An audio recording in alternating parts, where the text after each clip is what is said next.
नमस्कार, आप देख रहे हैं न्यूज 18 राजस्थान। मैं हूं आपके साथ आयुषी गुप्ता। बुलेटिन की शुरुआत करेंगे इस वक्त की बड़ी खबर के साथ। झारखंड के रांची से बड़ी जानकारी आपको दे दे। हेमंत सोरेन को मिली 5 दिन की रिमांड। आपको बता दें कि हेमंत सोरेन को 5 दिन की रिमांड मिली है। पीएमएलए कोर्ट ने यह फैसला सुनाया है। हेमंत सोरेन पर जमीन घोटाले का आरोप है और आपको बता दें कि अभी होटवार जेल में ही हेमंत सोरेन है। तो इस वक्त की यह बड़ी जानकारी आपको दे रहे हैं। हेमंत सोरेन को 5 दिन की रिमांड मिली है। इस वक्त की सबसे बड़ी जानकारी आपको दे रहे हैं झारखंड के रांची से, जहां पर पीएमएलए कोर्ट ने यह फैसला सुनाया है। तो हेमंत सोरेन को 5 दिन की रिमांड मिली है। हेमंत सोरेन को आपको बताएं कि इससे पहले भी देखिए जो तस्वीरें निकल करके सामने आई उनसे पूछताछ की गई थी। उसके बाद से अब उनको 5 दिन की रिमांड मिली है।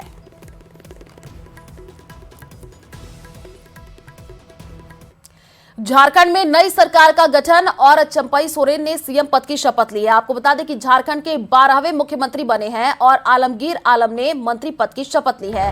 सत्यानंद भोक्ता ने मंत्री पद की शपथ ली है। तो इस वक्त की ये बड़ी जानकारी, झारखंड में नई सरकार का गठन हो गया है और झारखंड के 12वें मुख्यमंत्री चंपई सोरेन बने हैं।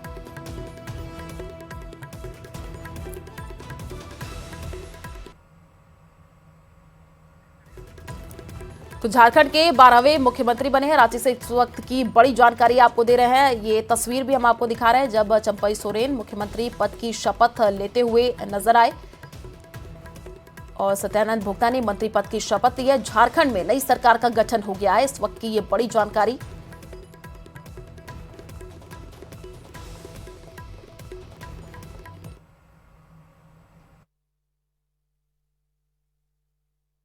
और ये देखिए 3 तस्वीरें भी हम आपको टीवी स्क्रीन पर दिखा रहे हैं। पहली जो तस्वीर है उसमें आप चंपई सोरेन को देख पा रहे हैं जो कि यहां पर सीएम पद की शपथ लेते हुए नजर आ रहे हैं और दूसरी तस्वीर है आलमगीर आलम की जो कि मंत्री पद की शपथ लेते हुए, और तीसरी जो तस्वीर है सत्यानंद भोक्ता की। ये तस्वीर हम आपको टीवी स्क्रीन पर दिखा रहे हैं। तो पहली तस्वीर में आप चंपई सोरेन को देख रहे हैं। ये तब की तस्वीर है जब चंपई सोरेन मुख्यमंत्री पद की शपथ लेते हुए नजर आए और दूसरी तस्वीर आलमगीर आलम की है और जो तीसरी तस्वीर है वो सत्यानंद भोक्ता की है। इन दोनों ने मंत्री पद की शपथ ली।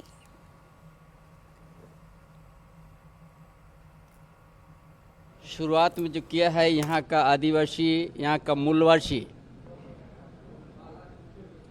सर्वांगीण विकास के लिए जो काम शुरू किया है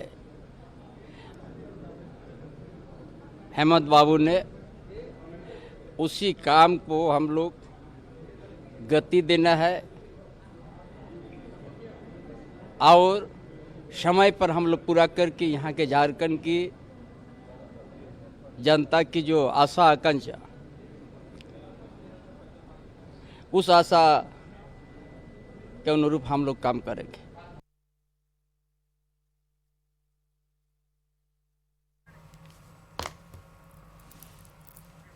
तो दिल्ली में भ्रष्टाचार के मुद्दे पर सड़क पर सियासी संग्राम छिड़ गया है। आपको बता दें कि चंडीगढ़ चुनाव में धांधली का आरोप लगाते हुए आम आदमी पार्टी प्रदर्शन कर रही है। उधर बीजेपी ने आम आदमी पार्टी पर भ्रष्टाचार का आरोप लगाते हुए मोर्चा खोल दिया है और सीएम अरविंद केजरीवाल से इस्तीफा देने की मांग की है। दिल्ली में बीजेपी और आप के प्रदर्शन के चलते दीनदयाल मार्ग को छावनी में तब्दील कर दिया गया है।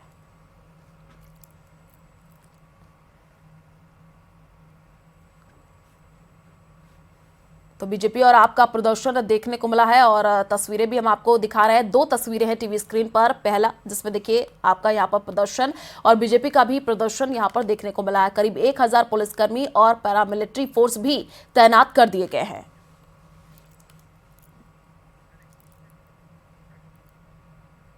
तो ज्ञानव्यापी केस से जुड़ी हुई इस वक्त की सबसे बड़ी जानकारी आपको दे दें। आपको बता दें कि इलाहाबाद हाईकोर्ट से मुस्लिम पक्ष को राहत नहीं मिला है। हाईकोर्ट का व्यासजी तहखाने में पूजा पर रोक से इंकार। 6 फरवरी तक व्यासजी तहखाने में पूजा जारी रहेगी। ज्ञानव्यापी मामले में 6 फरवरी को हाईकोर्ट में अगली सुनवाई होगी और इलाहाबाद हाईकोर्ट का यूपी सरकार को निर्देश है। हाईकोर्ट ने यूपी सरकार को जगह संरक्षित करने को कहा है। तो इस वक्त की ये बड़ी जानकारी आपको दे रहा है। हाईकोर्ट ने मुस्लिम पक्ष को राहत नहीं दी है। ज्ञानव्यापी केस से जुड़ी हुई इस वक्त की ये बड़ी जानकारी। ज्ञानव्यापी मामले में 6 फरवरी को हाईकोर्ट में अगली सुनवाई होनी है। तो हाईकोर्ट ने यूपी सरकार को जगह संरक्षित रखने को कहा है।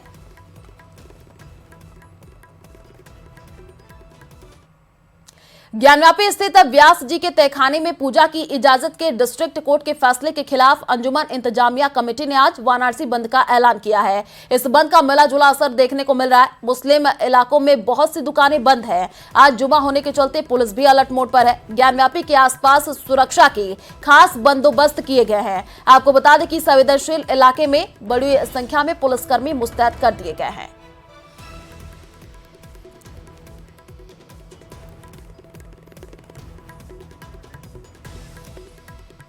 यूसीसी कमेटी ने सीएम धामी को ड्राफ्ट रिपोर्ट सौंप दी है। सूत्रों के मुताबिक ड्राफ्ट में 300 से ज्यादा पेज हैं। लिव इन रिलेशन को कानूनी दायरे में लाने की कोशिश है।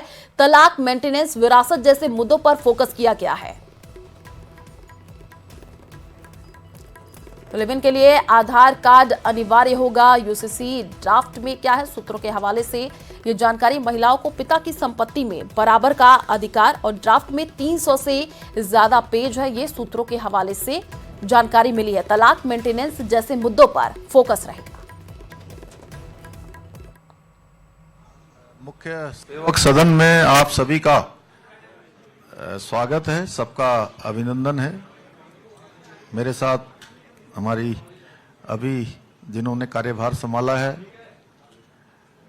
नई मुख्य सचिव राधा रतूड़ी जी और सभी उपस्थित हमारे मीडिया के सभी मित्रों, मैं सबसे पहले तो आप सबका धन्यवाद करता हूं कि आप सबके द्वारा लगातार जब हमने पहली बार विधानसभा का उत्तराखंड का जो आम चुनाव हुआ था, उस चुनाव के समय आप सबके समक्ष हमने ये संकल्प रखा था, हमारे प्रधानमंत्री आदरणीय नरेंद्र मोदी जी के मार्गदर्शन में और उन्हीं की प्रेरणा से हमारी पार्टी ने ये संकल्प पत्र उत्तराखंड की देवतुल्य जनता के सामने रखा था कि नई सरकार के गठन होते ही हम सबसे पहले कोई काम करेंगे तो वो समान नागरिक संहिता को लाने के लिए कमेटी बनाने का काम करेंगे। उस दिशा में हम आगे बढ़ेंगे और हमने कमेटी का गठन किया और जो हमने वायदा किया था उस वायदे को आगे बढ़ाया सरकार गठन के बाद और 5 सदस्यीय कमेटी बनी। सेवानिवृत्त जस्टिस रंजना प्रकाश देसाई जी की अध्यक्षता में, जिसमें सिक्किम के तो राज्यवर्धन सिंह राठौड़ क्या कुछ कह रहा है वो आपको सुनाते हैं। दिखाते हैं सीधे लाइव तस्वीर। जयपुर में लगा हुआ है, राजस्थान के पत्थरों की मार्केटिंग हो रही है। अभी शुरुआत है, इसको दुनिया भर तक लेके जाएंगे। दुनिया के अंदर 5 सबसे मशहूर जो स्टोन मार्ट के फेस्टिवल लगते हैं, उनमें से राजस्थान का स्टोन मार्ट फेस्टिवल है, दुनिया के अंदर मशहूर है। उसको और बढ़ाएंगे। अभी मैं चर्चा कर रहा था अपने साथियों के साथ यहाँ पर, हम सबसे पहले तो राजस्थान के प्रवासी जो हैं, जो बिजनेस करते हैं, व्यापार करते हैं, चाहे वो कलकत्ता में हो, मुंबई में हो या विदेश में हो, हम सबसे पहले राजस्थान के रहने वाले व्यापारियों के पास जाएंगे कि कम से कम एक उद्योग राजस्थान में जरूर लगाएं और उसके लिए हम उनको पूरी सहायता देंगे। और उसके बाद दुनिया भर की जो कंपनी है उनके पास हम जाएंगे, उनके लिए हर वो समस्या जो उनकी होती है उसका समाधान करेंगे। और गुजरात की तर्ज पर हम भी तैयारी करेंगे, लेकिन इन पूरे इन्वेस्टमेंट के साथ में हम इस तरह का राजस्थान समिट नहीं करना चाहते जहां पर मंच हो, पैसा खर्च हो और फोटो वोटो खूब खींचे, लेकिन आप असली में जमीन पे कोई पैसा नहीं उतरे। ऐसा हम कोई समिट नहीं कराए, लेकिन हम अभी से तैयारी करेंगे। असली में, वाकई में कितना पैसा हम लेकर आ सकते हैं जिससे राजस्थान को फायदा हो। उसके अंदर ऑटोमोबाइल सेक्टर है। ऑटोमोबाइल अगर यहाँ पर बनते हैं तो बहुत सारे उसके ऊंचे पूर्जे राजस्थान में लघु उद्योग बनाएगा, तैयार करेगा। ऐसे कई सारे व्यापार हैं, कई सारे मैन्युफैक्चरिंग है जिसके अंदर उसके जो एक्सेसरी बोलते हैं, एक्सिलरी यूनिट्स बोलते हैं, उसको बनाने के लिए और जो छोटी छोटी यूनिट्स बनती हैं वो यहाँ लगेगी।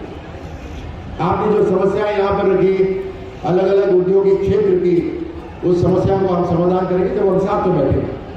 मैं आपको ये कहना चाहता हूं कि आप तो उद्योग लगाने के लिए तैयार रहिए। आप जितने भी औद्योगिक क्षेत्र अभी हैं,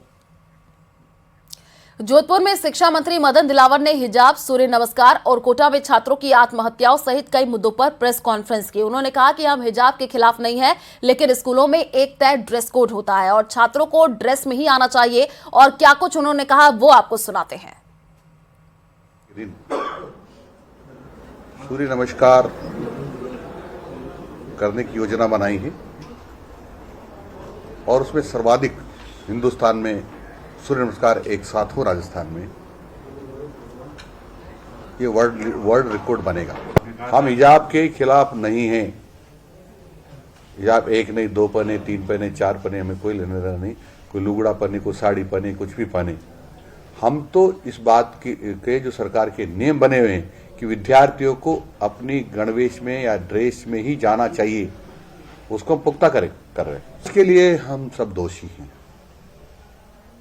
माँ बाप भी दोषी हैं, तो कुछ परसेंटेज संगत भी दोषी है, कुछ परसेंटेज कोचिंग भी दोषी हो सकती है, लेकिन एक का किसी को दोष देना ठीक नहीं।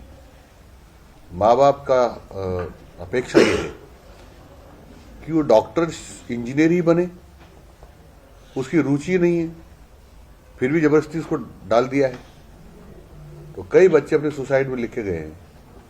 हम ये नहीं कर सकते पापा मम्मी, हमारे तो लास्ट यही जो हम कर रहे हैं वही है इसका इलाज। तो माँ बाप को उसकी पढ़ने की इच्छा शक्ति या उसके पढ़ने में रुचि कैसी है या कितने नंबर लाने की उसकी कैपेसिटी है, उसको देखकर ही सब्जेक्ट दिलाना चाहिए। पश्चिमी राजस्थान उद्योग हस्तशिल्प उत्सव में शिरकत करने पहुंचे कैबिनेट मंत्री राज्यवर्धन सिंह राठौड़ का जोधपुर के सर्किट हाउस में कार्यकर्ताओं और पदाधिकारी ने स्वागत किया। इस दौरान राज्यवर्धन सिंह राठौड़ ने कहा कि पिछली सरकार ने अपने स्वार्थ के लिए काम किया और पैसों को लूटा है। पिछली सरकार ने अपने आखिरी 6 महीने में सभी नियम कार्यों को ताक में रख करके काम किया है, उसकी समीक्षा की जा रही है।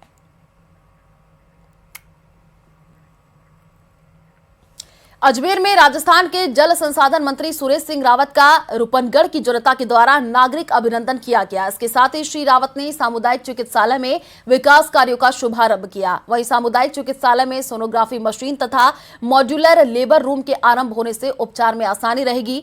मॉड्यूलर लेबर रूम के निर्माण में लगभग 50 लाख की लागत आई है। यह लेबर रूम अभी तक की सबसे एडवांस तकनीकी से बना है। लेबर रूम में डिलीवरी टेबल पूरी तरीके से मोटराइज्ड तथा अत्याधुनिक है। इसका रेडिएंट वार्मर नवजात शिशुओं के लिए जीवनदायी साबित होगा। मंत्री ने कहा कि सोनोग्राफी मशीन लगभग 40 लाख की लागत से स्थापित हुई है। इससे मरीज का फुल बॉडी चेकअप किया जा सकेगा। साथ ही शरीर के छोटे अंगों, ग्रंथियां एवं नसों की जांच भी हो पाएगी।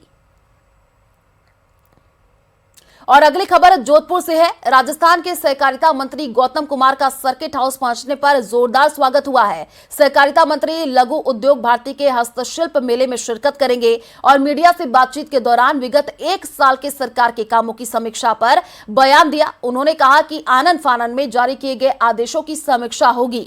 वहीं उन्होंने बजरी माफियाओं को लेकर के कहा कि अवैध खनन पर लगाम लगेगी। सरकार इस पूरे मामले पर गंभीर है। वहीं भ्रष्टाचार को लेकर के कहा कि जल्द ही इस पर अंकुश लगेगा।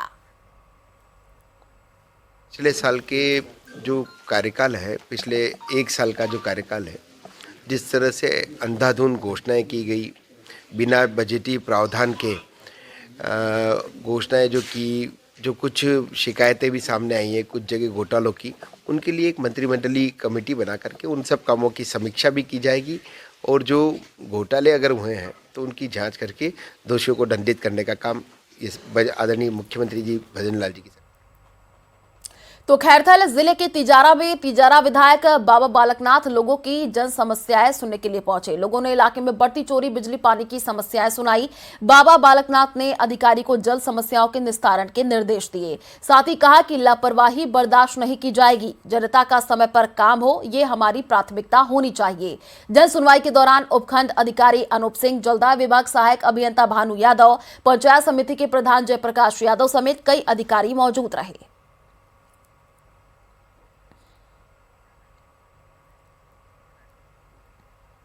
इन दिनों मंडी में फल और सब्जियों के दाम कम होने के कारण किसानों को फल और सब्जियों के पर्याप्त दाम नहीं मिल पा रहे हैं। अलवर फल सब्जी मंडी के संरक्षक और पूर्व प्रधान रहे किसान नेता अभय सैनी ने बताया कि केंद्र के मोदी सरकार की नीतियों के कारण अब फल सब्जियों के निर्यात विदेश में बंद है और निर्यात पर टैक्स भी काफी लगाया हुआ है, जिस कारण देश की फल और सब्जियां विदेश में सप्लाई नहीं हो पा रही हैं, जिसके कारण देश में फल सब्जियों के दाम लगातार गिर रहे हैं। आलू, प्याज, टमाटर, गाजर सहित अन्य सब्जियां और पपीता, अमरूद सहित अन्य फल बहुत ही सस्ते हो गए हैं। फल और सब्जियों का निर्यात बंद है, जिसके कारण व्यापारियों को भी नुकसान हो रहा है। आमजन को दुकानों पर शुद्ध एवं पौष्टिक आहार मिले, इसको लेकर के अब स्वास्थ्य महकमा अलर्ट है। सरकार की 100 दिवसीय कार्य योजना के तहत खाद्य सुरक्षा और औषधि नियंत्रण आयुक्तालय के निर्देश पर फूड सेफ्टी को लेकर के स्वास्थ्य विभाग की टीम द्वारा शुद्ध के लिए युद्ध अभियान के तहत लगातार कार्रवाई की जा रही है। इसी क्रम में आज सुल्ताना कस्बे में आपको बता दें कि एफएसओ महेंद्र सिंह की अगुवाई में टीम ने कार्रवाई करते बस स्टैंड स्थित एक दुकान से देशी घी का सैंपल लिया। स्वास्थ्य विभाग की कार्रवाई की सूचना के बाद सुल्ताना कस्बे के दुकानदारों में हड़कंप मच गया। एक के बाद एक दुकानों के शटर गिरने लगे। एफएसओ ने बताया कि आगे भी अभियान निरंतर जारी रहेगा। और अगली खबर शाहपुरा से है, जहां राज्य सरकार द्वारा अवैध खनन को लेकर के चलाए गए विशेष अभियान को लेकर के कलेक्टर और एसपी ने जानकारी साझा की है। कलेक्टर ने कहा कि 15 से 31 जनवरी 2024 तक जिले में अवैध खनन के कुल 31 मामले दर्ज कर 20 जनों को यहां गिरफ्तार किया है और विभाग ने 30 लाख रुपए का जुर्माना भी वसूला है। एसपी विनीत कुमार ने बताया कि अवैध खनन में प्रयुक्त हुए कुल 45 वाहनों को जब्त किया गया है। इन वाहनों के रजिस्ट्रेशन निरस्त करने की कार्रवाई और चालकों के भी ड्राइविंग लाइसेंस निरस्त करने की कार्रवाई अब प्रशासन द्वारा अमल में लाई जाएगी। बोरा ने कहा कि जिले में अवैध खनन को लेकर के आगे भी कार्रवाई लगातार जारी रहेगी। सरकारी खजाने को अधिकारियों की लापरवाही से किस कदर पलीता लगता है, इसकी एक बानगी शाहपुरा में देखने को मिल रही है। यहां 60 लाख की हाइड्रोलिक क्रेन तथा परिसर के बाहर खड़ी खड़ी जंग लगती हुई दिखी है। आपको बता दें कि करीब 8 साल से हाइड्रोलिक क्रेन बिना ड्राइवर के शाहपुरा पुलिस थाने के बाहर शोपीस बनकर के खड़ी है। इसका खामियाजा हाईवे पर दुर्घटनाग्रस्त वाहन मालिकों को हो रहा है। वाहन मालिकों को निजी क्रेनों का सहारा लेना पड़ रहा है। द्वारा 2016 में शाहपुरा पुलिस को एक हाइड्रोलिक क्रेन उपलब्ध करवाई गई थी, ताकि राजमार्ग पर होने वाली दुर्घटनाओं में जो बड़े वाहन थे उनको हटाने के लिए। लेकिन सिर्फ 14 माह काम करने के बाद पिछले 8 वर्ष से ये क्रेन शाहपुरा थाने के बाहर एक शोपीस के रूप में खड़ी है। इस क्रेन के ऊपर 4 जवानों की ड्यूटी भी लगाई गई थी, उनको स्पेशल ट्रेंड किया गया था इसके लिए। लेकिन इसके बावजूद पिछले 8 साल से ये क्रेन एक शोपीस के रूप में शाहपुरा थाने के बाहर खड़ी है और आए दिन राजमार्ग पर दुर्घटनाएं होती रहती हैं। तो उनको हटाने के लिए वाहन चालकों को अपनी निजी खर्चे से प्राइवेट क्रेन वालों को बुलाना पड़ता है।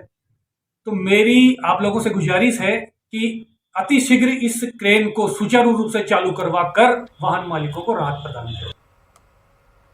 शिवगंज के पालड़ी एम थाना क्षेत्र में मोरली वाक्सीन गांव में लगातार चोरी की वारदात से ग्रामीणों में खौफ का माहौल है। गुरुवार रात गांव के एक मकान में हुई चोरी को लेकर के ग्रामीणों का आक्रोश फूटा है, जिसके बाद ग्रामीणों ने पालड़ी एम पुलिस की कार्रवाई से नाराज होकर के थाना का घेराव किया। चोरी की वारदात रुकने का नाम नहीं ले रही है। ग्रामीणों का आरोप है कि पिछले 2 साल में सैकड़ों चोरियां हुई हैं। पुलिस ने जिनका खुलासा नहीं किया है। आलम यह है कि लोगों को घर पर अकेले रहने में भी डर लगता है। जो गांव है और आसपास के गांव जो है पालड़ी थाना क्षेत्र में, यहाँ पर जो चोरियों की वारदात हुई है उसको लेकर जन आक्रोश था और उसी के लिए आज लोग यहाँ पे अपनी अपील लेके थाने पर आए हैं, आसपास के गांव के लोग, और उनसे वार्ता की है। अभी उनकी एक एक शिकायत को नोट डाउन करेंगे, जो मामले हैं उनको देखेंगे, समझाइश की है, गांव के लोगों को विश्वास दिलाया है कि टीम गठित करके और संपत्ति संबंधी अपराधों में त्वरित कार्रवाई करेंगे। जो मामले खुले नहीं है उनको खोलने का प्रयास करेंगे और जो अभी रिसेंटली मामले हुए हैं उनमें पुख्ता कार्रवाई करेंगे। 3 साल से लगातार कोई भी चोरी का खुलासा नहीं हुआ, ग्रामीणों को आरोप है। पुलिस की गति पर भी जो है सवाल उठाए जा रहे हैं। नहीं, ऐसा नहीं हर है। बार जो आश्वासन दिए जा रहे हैं पुलिस तरफ से। ऐसा नहीं है कि वारदातें नहीं खुली है, वो तो हमारे रिकॉर्ड पे दर्ज है। हमने काफी वारदातें खोली भी है और गश्त भी प्रॉपर होती है।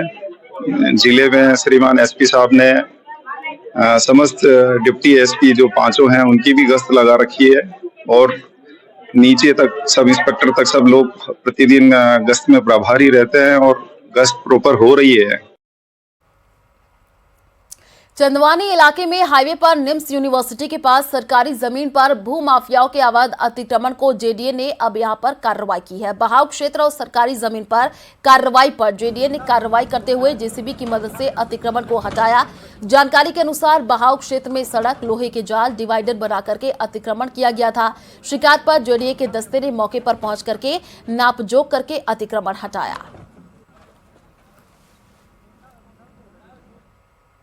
जम्मू कश्मीर, हिमाचल प्रदेश और उत्तराखंड में हुई बर्फबारी ने पारा गिरा दिया है। हिमाचल प्रदेश में ऑरेंज अलर्ट के बीच तीसरे दिन भी बारिश बर्फबारी का दौर जारी है। वहीं लंबे वक्त के इंतजार के बाद श्रीनगर, अनंतनाग, पुलवामा, कुलगाम समेत घाटी के कई इलाकों में इस सीजन की पहली बर्फबारी हुई है। उधर उत्तराखंड के कई जिलों में बारिश तो कहीं बर्फबारी हुई है। बर्फबारी के बाद पर्यटकों के चेहरे खुशी से चहक उठे।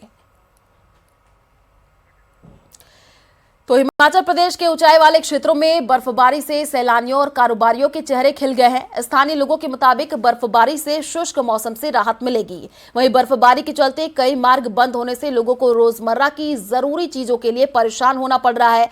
वहीं बर्फबारी के चलते कई क्षेत्रों में पानी की पाइपलाइन जम जाने से लोगों को पीने की पानी की समस्या का भी सामना करना पड़ रहा है।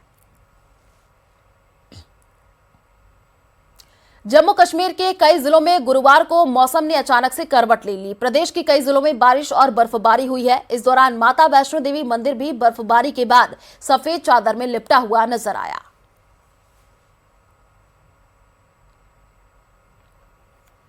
तो पर्यटन नगरी माउंट आबू में लगातार मौसम के बदलाव के कारण तापमान में बढ़ोतरी दर्ज की गई है। आपको बता दें कि माउंट में 12 डिग्री तापमान दर्ज किया गया है। तापमान में बढ़ोतरी से लोगों ने राहत की सांस ली है। वहीं मौसम खुशनुमा होने के बाद बड़ी संख्या में पर्यटक माउंट आबू का रुख कर रहे हैं। पिछले 24 घंटे में 600 से ज्यादा सैलानी माउंट आबू आ चुके हैं।